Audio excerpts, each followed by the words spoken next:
y'all, it's Ben and Andrea here at VW Family Farm. If you have never visited our channel before or you're new around here, we welcome you. We're really excited to be part of this Homesteaders of America series on growing your own food. We hope that you will check out all the other videos in the playlist, everyone else that's putting out garden tours for you guys.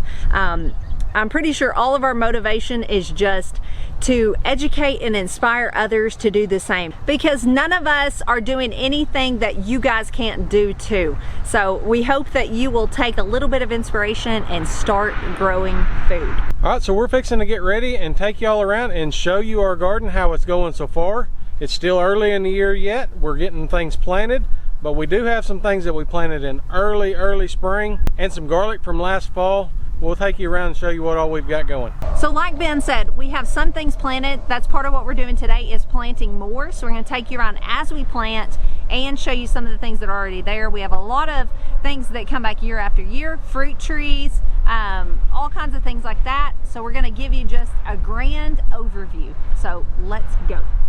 And before we get started, we deeply apologize.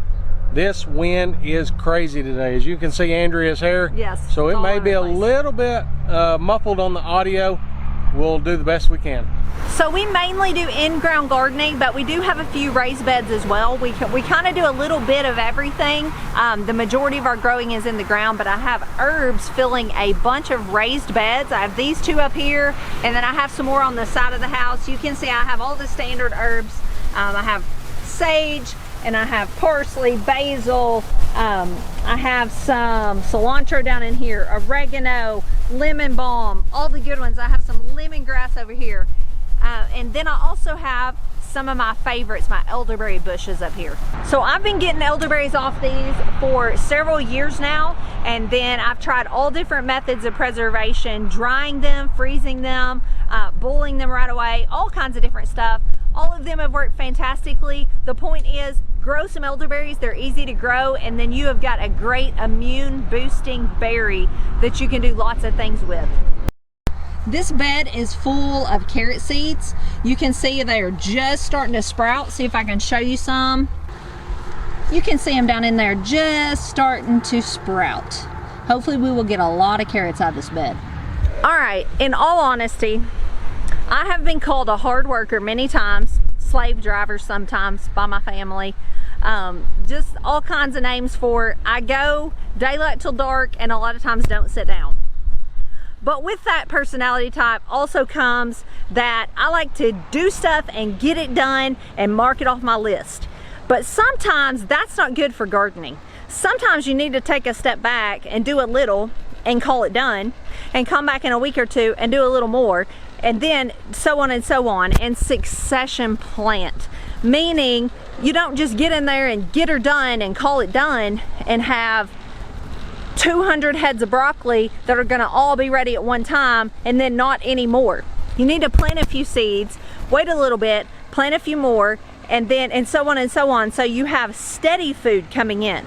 And so we have done better about that this year. I want to show you our row of cabbage, and then we have some broccoli and cauliflower that are all different sizes, and that is going to play in our favor and give us food all throughout the spring.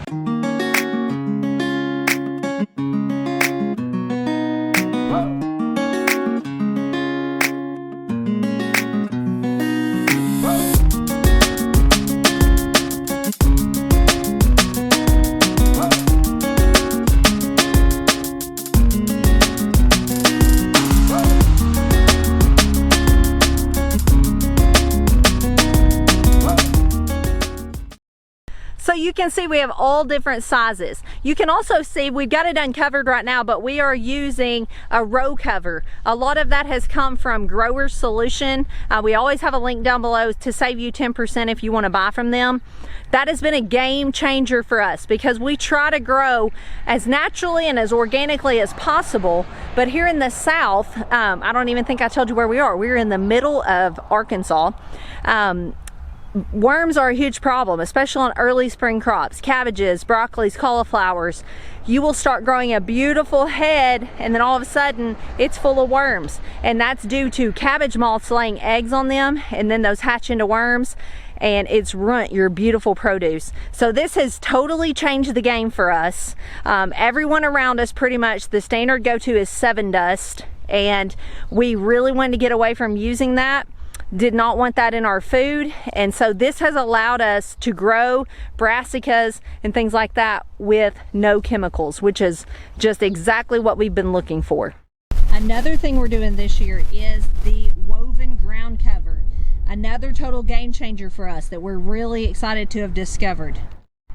So we totally believe in the back to Eden method. In fact, we've employed some of that here on our farm, from amending the soil with mulch and different things that go along with that method. But we are in the South. We're in Bermuda grass country, and Bermuda grass will travel up on mulch. It will grow in mulch on top of ground cover. It can grow just about anywhere, and it has a massive root system. And once it gets established, it's almost next to impossible to get pulled up. You will pull and roots will just come from everywhere. And so it's really difficult to employ that method successfully around here. If you see someone using the back to Eden method around us, we've seen multiple people use it. A lot of times it's because they're in their first year of it and it looks so beautiful, but they haven't let the grass get ahead of them yet. So once that happens, it just turns into a mess that now they've got all this mulch that they can't and don't want to till in, and they don't know what to do. So this has saved us so much time and effort being able to use those principles, because we do believe in the back to Eden method as far as feeding the soil, but we have found a way to make it work for us. Thanks to our good friends, we have to give them credit, Kevin and Sarah over at Living Traditions, we started looking into this woven ground fabric. And we also have gotten that from Grower Solution. And it has just helped us tremendously. It's helped us to be able to amend the soil, but then cover the ground and smother that grass out. And the plants have just thrived in it. It's just, they don't have to compete with the grass. It's just been a wonderful, wonderful solution for us. All right, so what I'm doing is we had a couple of our tomato plants that have died back. We're planting a few more in these patches, and we're growing here in between this row cover. We've just left the gap where we have our fence. We've got our water line, our soaker line down in there. This weed barrier fabric has been a big game changer. It cuts down, when you got a 22,000 square foot garden, it cuts down tremendously on the amount of weeding and hoeing you have to do, tilling you have to do. It's just been amazing.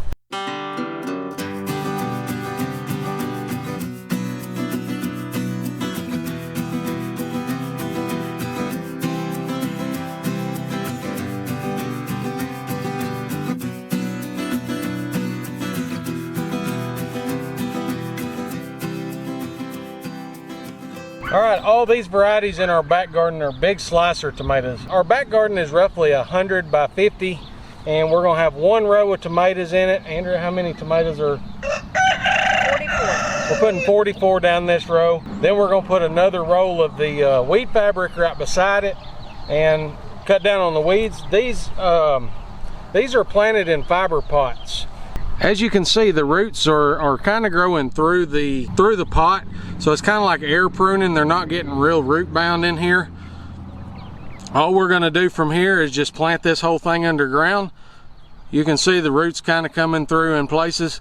Once you get that underground, they'll root themselves into the ground, come right out through that. Now these are really tall tomato plants. They was actually planted for our shindig. It's a event we have here in Arkansas that we had to cancel this year, but we're going to go ahead and plant these. We're just planting them really deep, because tomatoes you can plant really deep, and all this area right here will form new roots and just make that plant even stronger. So we're fixing to roll out this web wire. It's some extra that we had left over from when we built our sheep pen, but anyway, we are using it just for a trellis to tie the tomatoes up to.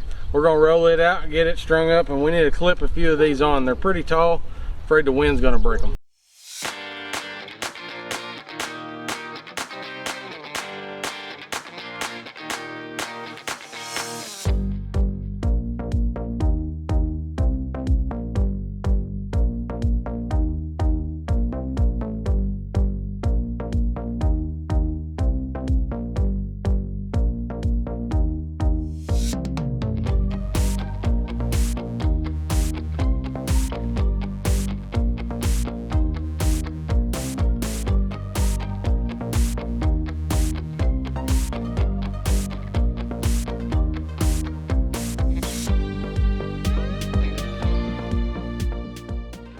All right, so this garden in the next month, by the time you see an update from us, is gonna come together and be full of life, full of growing food. So for now, we are done in this garden for tonight. I wanna show you a few more things in our yard. I did wanna mention our seeds come from Haas Tools and Baker Creek. We are growing a variety of both of those companies' tomatoes. Really excited about the varieties we have going this year, as some of them are new to us, and we will be taking you along for the ride to see how they turn out. So that's our asparagus patch. We've had asparagus going several different times. We rotate sheep throughout our yard and let them eat our grass. And little did we know, asparagus is fairly shallow rooted, and if a goat or a sheep or something like that even munches on it, it's more than likely gonna pull it up and kill it. So we're starting over. That's okay though, you live and you learn. We've planted a whole large patch of asparagus. Hopefully next year we'll get some asparagus, and especially the years after that.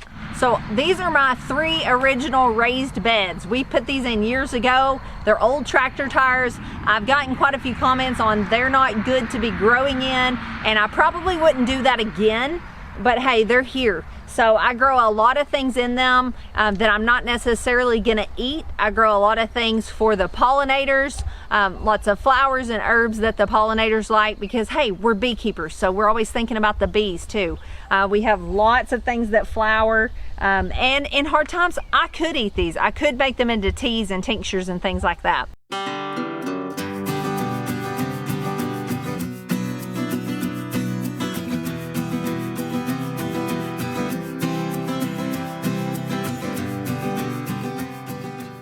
Also, along with our normal yearly garden, we're upping our game on our fruit production. We have all kinds of fruit trees here on the farm. We've got apple trees, plum trees, pear trees.